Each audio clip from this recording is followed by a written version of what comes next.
Assalamualaikum warahmatullahi wabarakatuh. Jumpa lagi dengan saya Aji Suraji di channel YouTube Aji Suraji.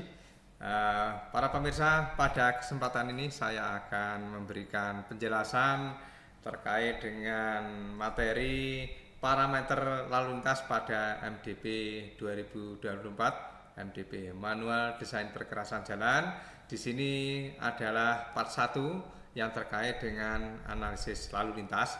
Nanti di part 2 masih terkait dengan lalu lintas, tetapi berbicara tentang bagaimana faktor pertumbuhan, menghitung vehicle damage factor, dan seterusnya. Nah, ini lebih kepada kerangka-kerangka umumnya saja, bagaimana apa saja yang perlu diperhatikan di dalam desain perkerasan jalan terkait dengan lalu lintas, ya. Bagaimana kerangka dasar pemikirannya seperti apa, cara melakukan analisis lalu lintas, kemudian elemen-elemen utama yang perlu diperhatikan di dalam perhitungan seperti apa, kemudian metode surveinya itu bagaimana, itu akan kita berikan penjelasan seperti apa. Kemudian jangan lupa, perkerasan jalan ini, kalau ingin menghitung perkerasan jalan, itu berdasarkan kendaraan berat atau kendaraan niaga. Nah, di bagian akhir nanti akan saya berikan penekanan bagaimana itu kendaraan niaga, tetapi jangan terkecoh dengan bagaimana menghitung kapasitas jalan. Nah, sehingga kapasitas jalan itu seluruh kendaraan harus diperhitungkan. Nah, itu di bagian akhir nanti akan saya berikan penekanan tentang itu sehingga Anda tidak salah paham bagaimana menghitung volume lalu lintas LHRT berdasarkan seluruh jenis kendaraan dan menghitung tebal perkerasan berdasarkan kendaraan niaga, yaitu golongan 5B ke atas. Itulah para pemirsa, lebih jelasnya silakan simak tayangan video berikut ini.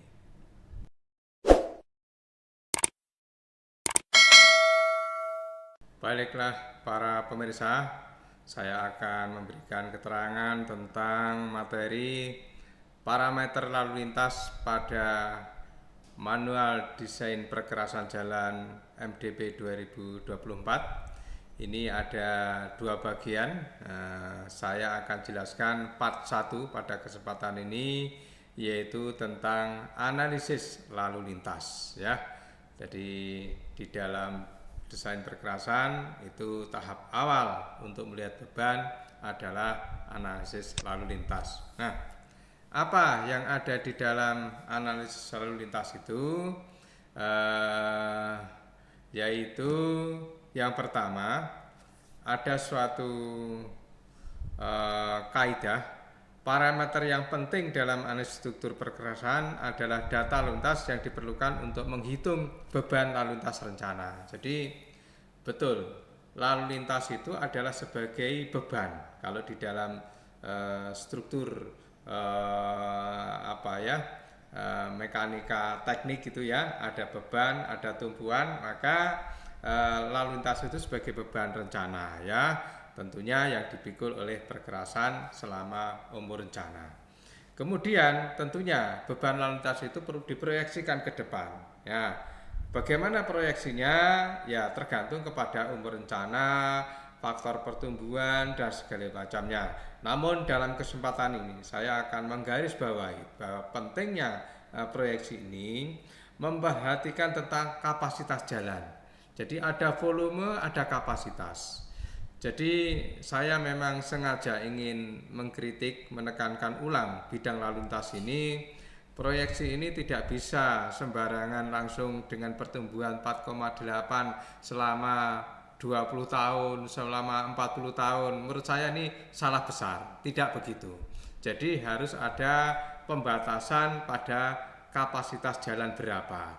Soal visi rasionya itu 1, ya, 1,0 itu berlaku, yang semula itu mungkin 3 jam pertama, mungkin 6 jam atau 10 jam atau 2 atau 12 jam, tetapi atau bahkan 24 jam. Tetapi harus ada kapasitas, maksimum itu 24 jam. Tapi mana mungkin ada jalan yang kapasitasnya itu sepanjang 24 jam itu visi rasionya 1, itu tidak mungkin. Menurut saya yang masih maksimum ideal itu adalah 12 pada visi ratio 1. Selebihnya itu sudah tidak boleh lagi. Oleh karena itu saya kurang setuju dengan MDP 2004 kaitannya dengan lalu lintas yang tidak perlu ada pembatasan. Tetap harus ada pertumbuhan lalu lintas tertentu, misalnya 4,8 dalam kapasitas tertentu gitu ya. Oke, nah kemudian selanjutnya volume lalu lintas pertama itu tentunya definisikan adalah ketika jalan itu pertama kali dioperasikan pada tahun pertama itu berapa, itu disebut dengan volume lalu lintas pertama ketika jalan dibuka. Nanti setelah dibuka tentu ada pertumbuhan lalu lintas, itu kalau jalan baru. Kalau itu jalan lama ya setelah direhab berapa estimasi untuk volume lalu lintasnya ya. Ini penting menurut saya. Selanjutnya apa sebenarnya elemen utama di dalam analisis beban lalu lintas itu? Yang pertama, volume lalu lintas untuk setiap kelas kendaraan itu harus dibedakan. Jadi setiap kelas, maksudnya setiap jenis kendaraan, golongan. Jadi ada kendaraan 2 sumbu, 3 sumbu, 4 sumbu, 5 sumbu, nanti ada kriterianya begitu. Itu dibedakan memang karena bebannya berbeda-beda. Kemudian beban kendaraan atau beban sumbu niaga dinyatakan dalam beban ekivalen sumbu standar ESAL ya, tentu supaya ini mempunyai kesetaraan beban ya, kendaraan niaga. Nah, kenapa kendaraan niaga? Karena memang di dalam perhitungan struktur perkerasan itu yang menjadi dasar dianggap mempunyai pengaruh terhadap kontribusi kerusakan itu adalah kendaraan niaga, yaitu kendaraan yang kelasnya 5B ke atas. 5B itu bis besar, kalau itu dimasukkan 5B, 6 dan seterusnya. Tapi kalau 5A minibus itu tidak diikutkan. Oke, lanjut. Kemudian masih terkait dengan analisis volume lalu lintas, itu memang didasarkan pada survei ya. Survei yang bagaimana? Berdasarkan panduan ini itu minimal ada 7 kali 24 jam. Nah, 7 kali 24 jam. Ini saya pikir survei yang tidak ringan ini ya. Oleh karena itu 7 kali 24 jam ini tidak mungkin kalau itu dilaksanakan manual, malam-malam ada orang di pinggir jalan, traffic counting. Yang paling efektif memang menggunakan CCTV. Sekarang ada CCTV yang mungkin klasifikasi untuk survei saja itu relatif murah, tidak CCTV dalam arti untuk video dengan high density, tidak begitu, itu masih bisa ya, tapi tentunya ini ya biaya ya. Sering terjadi ketika kita mendapatkan paket pekerjaan survei 7 kali 24 jam, akan tetapi di dalam BUG-nya tidak berbunyi 7 kali 24 jam itu. Nah, ini yang sering kadang tidak sinkron antara KAK dengan paket pekerjaan DID-nya ya. Nah, kemudian kalau untuk jalan yang kecil, lalu lintas rendah itu boleh ditoleransi kurang dari 7 kali 24 jam. Berapa? Ya mungkin 3 kali 24 jam, misalnya jam sibuk Senin, kemudian jam sibuk Kamis, kemudian weekendnya hari Sabtu atau hari Minggu, itu boleh ya. Bahkan tidak 24 jam pun menurut saya masih memungkinkan karena jalannya sepi sehingga disurvei pada jam siang saja ya. Kemudian survei dapat dilakukan secara manual menggunakan pedoman tentunya ya, survei pencacahan lalu lintas PDT 19 2004 B itu ada memang pedoman tentang pencacahan lalu lintas, tapi menurut saya ini sekedar pedoman. Artinya penggolongan kendaraan itu harus berdasarkan pada MDP 2024 itu. Nanti ciri-cirinya MDP ini ada golongan beban sumbunya 7. Jadi 7C4 ya, nanti di layar yang berikutnya. Nah, kemudian selanjutnya di dalam analisis lalu lintas itu memang harus melihat tentang hasil survei lalu lintas sebelumnya. Sebelumnya itu kalau itu jalan preservasi, kalau itu jalan baru berarti di sekitarnya. Jadi kalau ada jalan baru, sekitarnya juga perlu dicek. Kemudian traffic diversion pada ruas jalan baru itu menjadi seperti apa, itu memang perlu dianalisis ya. Kemudian nilai perkiraan dari subbab 4.9 itu kaitannya dengan penggolongan kendaraan untuk jalan dengan lalu lintas rendah, itu jadi subbab 4.9, mohon maaf ini sudah saya buat croppingnya. Jadi untuk jalan yang lalu lintas rendah itu ada memang prediksi LHR-nya, kemudian sampai keluar SAL-nya berapa, sudah ada di sini, tinggal dibaca di sini. Bahkan mungkin untuk pendekatan tidak survei pun tidak apa-apa, tapi yang bagus menurut saya tetap harus disurvei, tidak harus 7 kali 24 jam, kurang dari itu boleh. Kemudian kita cek terhadap nilai tipikal ini, monggo silahkan ya. Kemudian di dalam acuan untuk analisis lalu lintas itu apa? Yaitu tentunya adalah Pedoman Kapasitas Jalan Indonesia (PKJI).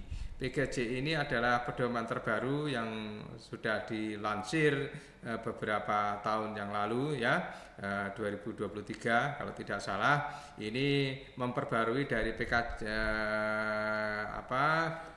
pedoman yang sebelumnya, yaitu MKJI tahun 97. Itu memang sudah lama dan yang baru sudah diperbaiki. Ini cuma secara perhitungan sebenarnya filosofinya mirip, tapi ada beberapa yang lebih detail cara menghitungnya ya. Ada tingkat pelayanan jalan dan seterusnya, SMP-nya nilainya beda-beda. Kemudian di dalam perhitungan LHRT, lalu lintas harian rata-rata tahunan, itu memang harus mempertimbangkan adanya volume. Jadi adalah rasio terhadap volume dan LHRT itu dengan memperhatikan namanya faktor K. Apa itu faktor K? Yaitu faktor hubungan antara bagaimana LHRT dengan volume itu sendiri. Nah, kemudian di dalam melakukan perkiraan volume lalu lintas itu harus didasarkan secara realistis, tentu realistis. Ini yang maksud saya, justru ini saya akan pegang realistis. Sehingga kalau itu realistis berarti pertumbuhan lalu lintas itu tidak boleh dilepas selama umur rencana 40 tahun untuk rigid pavement pertumbuhannya 4,8, tidak begitu. Jadi harus ada suatu perhitungan mencapai kapasitas, kemudian dia akan pertumbuhannya 0 sehingga ketemu berapa beban lalu lintas itu. Nah, kemudian yang perlu diperhatikan rekayasa data lalu lintas, artinya mengotak-ngatik supaya masuk terhadap justice ekonomi itu tidak diperkenankan. Memang begitu. Jadi biar pure, murni terhadap analisis. Tidak boleh biar ini layak. Biasanya dikelayakan. Nah, ini tidak boleh direka-reka supaya layak sehingga seperti ini dan seterusnya. Karena memang nanti di dalam analisis preservasi jalan, ketika ada suatu ruas jalan, kemudian di sini ada volumenya lebih tinggi, kemudian lebih rendah satunya, maka prioritas penanganannya itu volume yang lebih tinggi itu lebih prioritas dibandingkan dengan volume yang lebih rendah, ya begitu ya. Oke, selanjutnya kalau seandainya ada data-data yang sekiranya diragukan, entah itu apapun bentuknya, terlalu tinggi atau terlalu rendah, maka perlu dilakukan verifikasi data itu sendiri secara independen, artinya tidak oleh bina marga, tidak oleh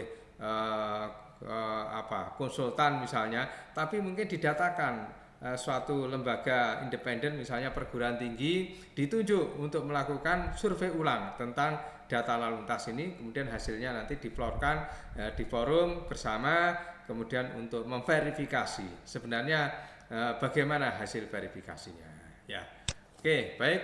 Kemudian ada hal-hal yang saya ingin sampaikan, catatan-catatan yang menurut saya penting kaitannya dengan data lalu lintas itu, yaitu akurasi data lalu lintas untuk menghasilkan desain. Tentu memang harus akurat ya, seakurat-akuratnya. Tetapi ini memang kadang dilematis ya, ketika di dalam ada paket DED, kemudian nilai paketnya tidak terlalu besar, tuntutannya lalu lintasnya 7 kali 24 jam, nah ini kadang jadi persoalan ya. Tapi silahkan nanti dilakukan prediksi-prediksi yang sekiranya mendekati kenyataan. Kemudian data lalu lintas seperti yang di lembar yang sebelumnya tadi, memang jenis kendaraan yang komersial itu yang akan diperhitungkan di dalam perencanaan struktur perkerasan ya. Apa itu? Yaitu golongan 5B ke atas. Apa itu 5B ke atas? Kita lihat tabel yang di sini ini. Jadi 5B ke atas ini adalah bis besar, truk 2 as, kemudian 7A1, truk 3 sumbu dan seterusnya sampai ada lanjutannya di tabel berikutnya. Tapi intinya 5B ke atas yaitu bis besar. Bis kecil itu tidak masuk ya. 5A itu bis kecil tidak masuk ya. Kemudian beban gandar untuk kendaraan penumpang itu, ini penjelasan ya dari yang poin pertama tadi, baik itu untuk bis kendaraan ringan atau minibus itu tidak diperhitungkan di dalam perhitungan tebal perkerasan, tidak berpotensi menimbulkan kerusakan struktural karena ya sumbunya kecil. Tapi ini perlu diperhatikan, di dalam perhitungan beban itu memang tidak diperhitungkan. Tetapi ketika menghitung pertumbuhan lalu lintas dikaitkan dengan volume dan kapasitas, bahwa seluruh jenis kendaraan tetap harus diperhitungkan. Nah, ini yang harus hati-hati, harus bisa membedakan mana yang terkait dengan pertumbuhan dan kapasitas jalan dan volume, mana yang dihitung sebagai beban. Tidak sama memang. Nah, dua-duanya harus sama-sama dianalisis. Kaitannya dengan pertumbuhan dan kapasitas itu seperti apa, kemudian kaitannya dengan beban sumbu itu tentunya hanya yang 5B itu ya. Kalau kaitannya dengan proyeksi kapasitas itu seluruh kendaraan termasuk sepeda motor juga harus dipertimbangkan ya. Oke, lanjut.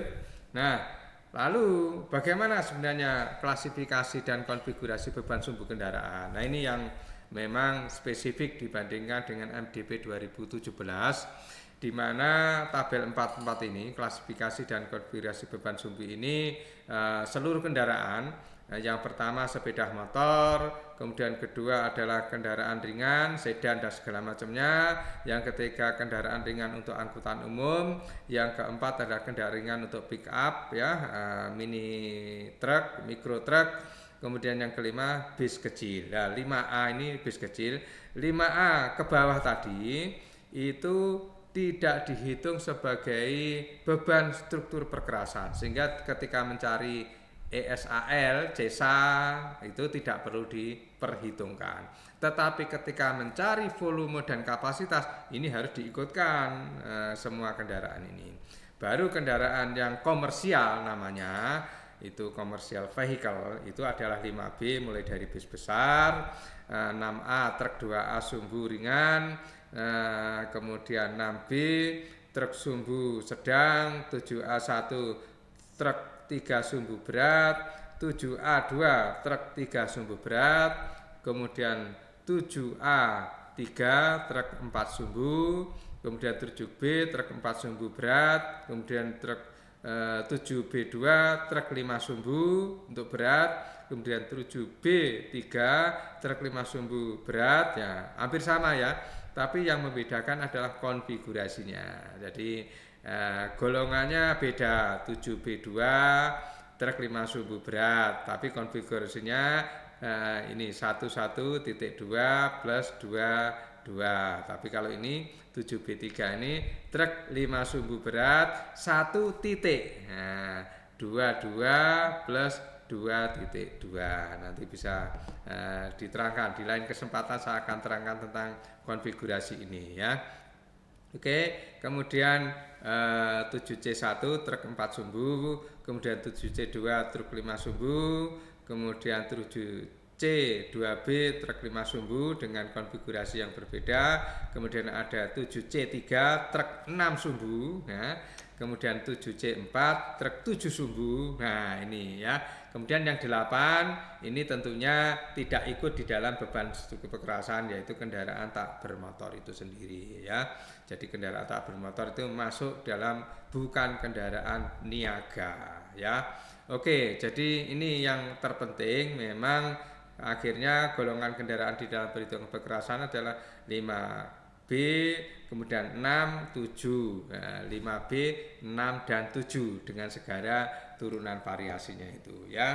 Oke, itulah para pemirsa bagaimana perhitungan analisis lalu lintas kaitannya dengan parameter perencanaan perkerjaan jalan ya. Tentunya ini masih akan saya bahas lagi untuk materi lanjutannya yang kaitannya dengan pertumbuhan lalu lintas dan volume vehicle demand factor dan segala macamnya.